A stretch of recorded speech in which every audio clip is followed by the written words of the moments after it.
certains membres se font exonérer, n'est-ce pas, des frais de douane. Je me souviens de mon cher camarade Son André, l'homme qui n'aimait pas les boycotts. Il commandait souvent des biens, des trucs très précieux, des articles très précieux, très coûteux, et il déclarait que c'est l'eau minérale. Par le concours d'un de mes frères inspecteurs de douane, on ne peut pas citer son nom, un Bamileke, qui l'aidait, qui lui faisait cette transaction, aussi par les contemporains, car il est sénateur de notre parti.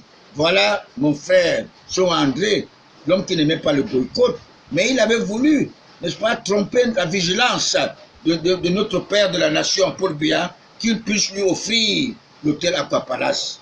Paul Biya a dit non. Ce sont ces gens-là. Maintenant, sa place, il est vraiment en enfer parce qu'il a voulu faire beaucoup de mauvaises choses pour le Cameroun. Mes très chers compatriotes, je refuse l'ingérence étrangère dans nos problèmes de malgouvernance de ceux qui nous gouvernent, car le linge sale se lave en famille. Je refuse d'incriminer le choix de Dieu qui devient un handicap auprès des colonisateurs parce qu'il connaît leurs sales besoins. Il ne cherche qu'à confier la gestion de notre pays à ceux qui ne peuvent pas gérer leur propre boutique. Les anti-patriotes, les anti-Biya, qui ne sont que des sans-caleçons, les enfants, n'est-ce pas, à papa, des enfants qui sont peut-être des héritiers de leur papa, qui veulent à tout prix succéder leur père. Ils sont pleins là-dedans, qui demandent même à son père, qu'attends-tu pour mourir? Parlons de malgouvernance, mes très chers compatriotes. Accepteriez-vous qu'un fonctionnaire fasse ses milliards? That is the question. Accepteriez-vous qu'un commis d'État a pour lui seul 60 milliards de nos francs dans son ventre, 40 véhicules?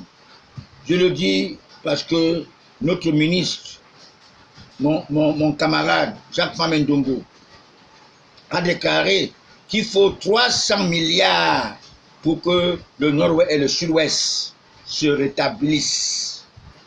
Que devrions-nous faire pour cela? Qui n'ont pas la crainte de Dieu, qui profanent le nom de Jésus-Christ, notre Sauveur.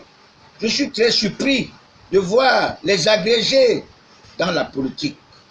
Tous veulent devenir chefs de l'État. C'est incroyable. Alors que le président Paul Biya nous avait bien dit, ce n'est pas qui veut être chef d'État, c'est qui peut. Paul Biya, sa place, c'est le Cameroun. Et il est un sacrifié. Le patriarche ou les politiciens, ce sont des sacrifiés de leur État, de leur pays respectif. C'est comme Laurent Gbagbo. Laurent Gbagbo est devenu un handicap, n'est-ce pas, pour la France. Et on sait que Laurent Gbagbo, n'est-ce pas, est un grand patriarche. Et il aime la Côte d'Ivoire. Un jour ou l'autre, il sera toujours chef de l'État en Côte d'Ivoire. Quel qu'en soit le cas. La banane, même si vous mettez la banane dans une fosse, elle va toujours mûrir. Alors, le grand dialogue qui fut convoqué le 30 septembre 2019 par l'inspiration des bons anges de Dieu, éclairé par l'esprit de son serviteur, le grand patriarche Paul Biya, devenu Abel d'Afrique. Donc, le modérateur fut son tout premier ministre, John Gouté, chef traditionnel, baptisé patriarche, pour avoir bien mené tous les débats. Mais je suis très étonné que les mêmes personnes du gouvernement sont en train d'appliquer ces résolutions avant la décision du chef de l'État. Certains disent, sur haute instruction du chef de l'État, il faudrait que cette magouille s'arrête. Trop, c'est trop. Plus de 3 ans déjà, nous sommes tous couchés, n'est-ce pas? Chacun a peur. Et vous savez, quand il fait mal au nord-ouest, au sud-ouest, c'est tout le Cameroun qui en souffre. toutes les 10 provinces, les 10 régions ont les problèmes spécifiques. Alors je vous dis, mes très chers compatriotes, nous sommes en train de pleurer. Il faut que les choses changent. Alors vraiment, notre économie va en fumer au profit des antipatriotes, au profit des anti-biens. Alors les gens bouffent l'argent comme ça pour rien du tout et ils ne foutent rien. Et ça ne peut pas régler le problème. Alors que ce qui se passe au nord-ouest, n'est-ce pas, est une chose qui ne devait pas exister. Et ce qui s'est passé le 21 octobre que vous avez vu, n'est-ce pas, ça ne devait pas exister. C'est la colère de Dieu.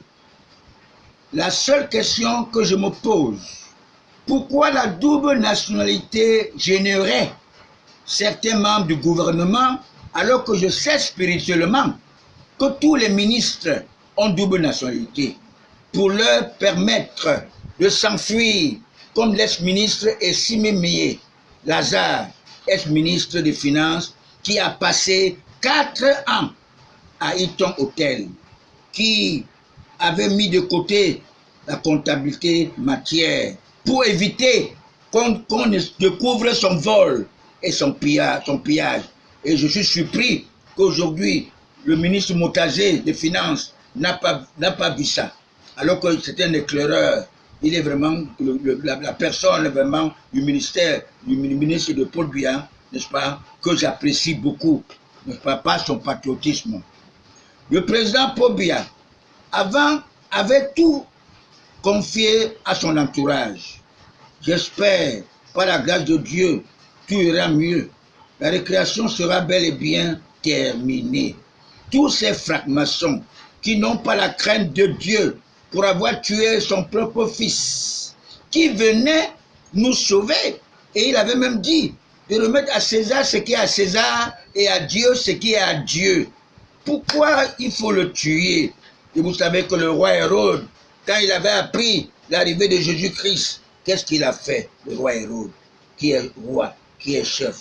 Il avait demandé à ses bourreaux d'aller tuer tous les nouveaux-nés de 0 à 3 ans, parce qu'il ne voulait pas de Jésus-Christ sur cette terre. Et il a tué Jésus-Christ, n'est-ce pas, à 33 ans, par ses propres frères, alors qu'il a fait du bien, n'est-ce pas, à ses frères, vous le savez vous-même.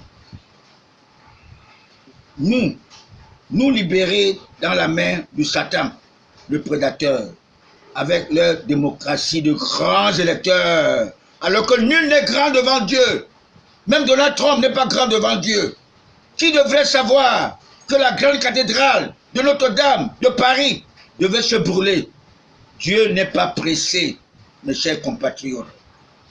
Dieu n'est pas pressé.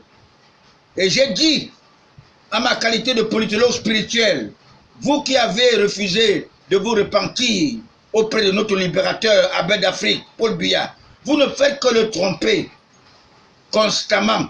Je vous donne jusqu'au 29 décembre 2019. Chacun de vous obtiendra une opération épervier spirituelle.